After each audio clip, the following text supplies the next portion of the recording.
কিমান নম্বৰত আছে ৰাহুল গান্ধী ডাঙৰীয়া নাজানে নেকি? পাকিস্তানত কি হৈছে গম পানো? অনাহাৰত মানুহ মৰিব লগা হৈছে। পাকিস্তানে কৈছে যে ইণ্ডিয়াৰ পৰা সামগ্ৰী কিনি আনি ভাৰতবৰ্ষৰ পৰা আনি আমি খাব লাগে, তাত পৰা আনিলে আমাৰ ট্ৰেন্সপৰ্টেশ্যন কষ্ট কম হ'ব। মই নিজে এখন পেপাৰ পঢ়িছিলোঁ। পাকিস্তানৰ অৱস্থা, ইকনমি অৱস্থা আটাইতকৈ বেয়া হৈছে। এতিয়া ভাৰতবৰ্ষ বিশ্বৰ 5 নম্বৰত আহিছে। ৰাহুল গান্ধী ডাঙৰীয়া বোলে পঢ়ি শুনি অকণমান হেৰি দিলে ভাল হয়, কাৰণ সেইকাৰণে তেওঁক ৰাহুল বাবা বুলি কয়। যে বিদেশতো যে ইণ্ডিয়াৰ বদনাম কৰে, এইজনে হ'ল গান্ধী পৰিয়াল, এইটোৱে হ'ল মানে হেৰি নেহৰু পৰিয়াল, ইন্দিৰাৰ পৰিয়াল, ৰাজীৱৰ পৰিয়াল, ছোনিয়াৰ তনয় ৰাহুল গান্ধী।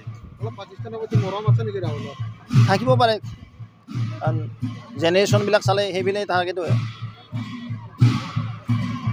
কিমান নম্বৰত আছে ৰাহুল গান্ধী ডাঙৰীয়া নাজানে নেকি? পাকিস্তানত কি হৈছে গম পানো? অনাহাৰত মানুহ মৰিব লগা হৈছে। পাকিস্তানে কৈছে যে ইণ্ডিয়াৰ পৰা সামগ্ৰী কিনি আনি ভাৰতবৰ্ষৰ পৰা আনি আমি খাব লাগে, তাত পৰা আনিলে আমাৰ ট্ৰেন্সপৰ্টেশ্যন কষ্ট কম হ'ব। মই নিজে এখন পেপাৰ পঢ়িছিলোঁ।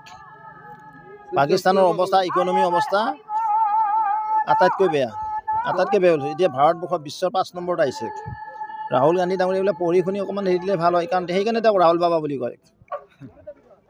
যে বিদেশতো যে ইণ্ডিয়াৰ বদনাম কৰে, এইজনে হ'ল গান্ধী পৰিয়াল, এইটোৱে হ'ল মানে হেৰি নেহৰু পৰিয়াল, ইন্দিৰাৰ পৰিয়াল, ৰাজীৱৰ পৰিয়াল, ছোনিয়াৰ তনয় ৰাহুল গান্ধী। থাকিব পাৰে, কাৰণ জেনেৰেশ্যনবিলাক চালে সেইবিলাক থাকেতো।